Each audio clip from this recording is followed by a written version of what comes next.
ನಮ್ಮ ಮನೆಯವ್ರು ಹುಷಾರಾದರೆ ಸಾಕಪ್ಪ ಅಂತ ಅನ್ಕೊತಿದ್ದೋಳು ನನಗೆ ನಾನೇ ಹುಷಾರು ತಪ್ಪಂಗಾಗಿದೆ. ಹಾಯ್ ಹಲೋ ಎಲ್ರಿಗೂ ನಮಸ್ಕಾರ, welcome to my mini vlog. ಇವತ್ತಿನ ವಾಯ್ಸ್ ಸ್ವಲ್ಪ ಲೋನೇ ಇರುತ್ತೆ, ಯಾಕಂದರೆ ನನಗೆ ಮಾತಾಡೋಕೆ ಆಗ್ತಾಯಿಲ್ಲ ಜೋರಾಗಿ.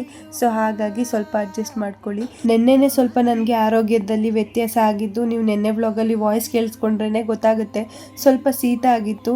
ಇವತ್ತು ಬೆಳಗ್ಗೆ ಎದ್ದೊಳೋದ್ರೊಳಗಡೆ ಆಗಲೇ ಶೀತ, ಜ್ವರ, ಮೈಕೈ ನೋವು, ಕೆಮ್ಮು ಈ ಥರ ಎಲ್ಲದೂ ಕೂಡ ಒಟ್ಟಿಗೆ ಬಂದ್ಬಿಟ್ಟಿತ್ತು. ಸದ್ಯಕ್ಕೆ ನಮ್ಮ ಮನೆಯವ್ರು ಹುಷಾರಾಗ್ಲಪ್ಪ ಅಂತ ಕಾಯ್ದಿದ್ದು ನನಗೆ ಇವಾಗ ನಾನೇ ಹುಷಾರು ತಪ್ಪಂಗಾಗಿದೆ. ಇನ್ನು ಅವ್ರ ಬಗ್ಗೆ ಹೇಳೋದಾದರೆ ಇವಾಗ ಸ್ವಲ್ಪ ರಿಕವರ್ ಆಗ್ತಾ ಇದ್ದಾರೆ. ಯಾಕಂದರೆ ನಿನ್ನೆ ಮೊನ್ನೆಯಿಂದೆಲ್ಲ ಚೆನ್ನಾಗಿ ರೆಸ್ಟ್ ಮಾಡ್ತಾ ಇದ್ದಾರೆ, ಎಲ್ಲೂ ಓಡಾಡ್ತಾ ಇಲ್ಲ ಜಾಸ್ತಿ. ಹಾಸ್ಪಿಟಲ್ಗೂ ಅಷ್ಟೇ ನೀಟಾಗಿ ತೋರಿಸ್ಕೊತಾ ಇರೋದ್ರಿಂದ ಇವಾಗ ಸ್ವಲ್ಪ ಕಡಿಮೆ ಆಗಿದೆ, ಅವ್ರಿಗೂ ಕೂಡ ನೋವೆಲ್ಲ. ನೋಡೋಣ, ನಿನ್ನೆ ನೈಟು ಟ್ಯಾಬ್ಲೆಟ್ಸ್ ತೊಗೊಂಡಿದ್ದೀನಿ, ಹಾಗೆ ಈಗಲೂ ತೊಗೊಂಡಿದ್ದೀನಿ.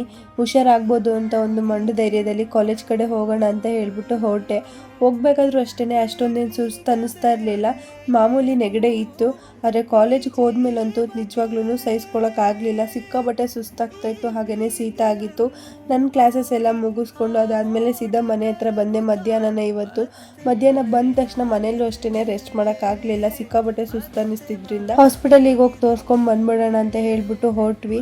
ನಾನು ಜಾಸ್ತಿ ಬರೋದು ನನಗೆ ಹುಷಾರು ತಪ್ಪಿದಾಗ ಇದೆ ಹಾಸ್ಪಿಟಲ್ಗೆ, ಯಾಕಂದರೆ ಇಲ್ಲಿಗೆ ತೋರಿಸಿದ್ರೆ ನಾನು ಬೇಗ ರಿಕವರ್ ಆಗ್ತೀನಿ ಅಂತ ಇಲ್ಲಿಗೆ ಬರ್ತೀನಿ. ಹೋದ ತಕ್ಷಣ BP ಚೆಕ್ ಮಾಡಿದ್ರು, ಮತ್ತೆ ಅದೇ ಹಳೆ ಕತೆ, ನನಗೆ BP ಲೋನೇ ಆಗಿತ್ತು. ಚೆನ್ನಾಗಿ ನೀರು ಕುಡಿತೀನಿ, ಹಾಗೇನೆ ಇವಾಗಿನ ನನ್ನ ರೊಟೀನು ಕೂಡ ಅಷ್ಟೇನೆ ಕ್ಲಿಯರ್ ಆಗಿ ಸೆಟ್ ಮಾಡ್ಕೊಂಡಿದ್ದೀನಿ.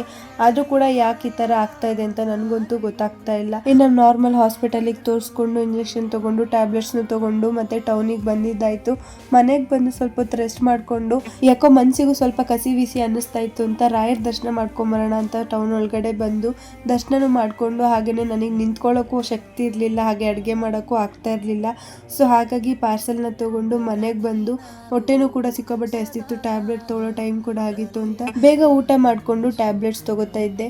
ಇನ್ನು ನಾಳೆ ವ್ಲಾಗು ನಾನು ಮಾಡ್ತೀನೋ ಹೆಂಗೋ ನನಗೆ ಗೊತ್ತಿಲ್ಲ, ಗಿವ್ ಅಪ್ ಮಾಡೋ ಮನಸ್ಸಿಲ್ಲ. ಬಟ್ ಆದರೂ ಕೂಡ ಇದೇ ರೀತಿ ಸುಸ್ತಿದ್ರೆ ಮೇ ಬಿ ನನ್ನ ಕೈಲಿ ವ್ಲಾಗ್ ಮಾಡೋಕ್ಕಾಗಲ್ಲ ಅಂತ ಅನ್ಕೊತೀನಿ. ಆದಷ್ಟು ಟ್ರೈ ಮಾಡ್ತೀನಿ, ಆಗಿಲ್ಲ ಅಂದರೆ ಒಂದು ಚಿಕ್ಕದಾಗಿ ಪಾಸ್ ತೊಗೋತೀನಿ. ಈ ವ್ಲಾಗ್ ಇಷ್ಟ ಆದರೆ ಲೈಕ್ ಮಾಡಿ, ನನ್ನ ಪೇಜ್ನ ಫಾಲೋ ಮಾಡ್ಕೊಳ್ಳೋದು ಮರಿಬೇಡಿ.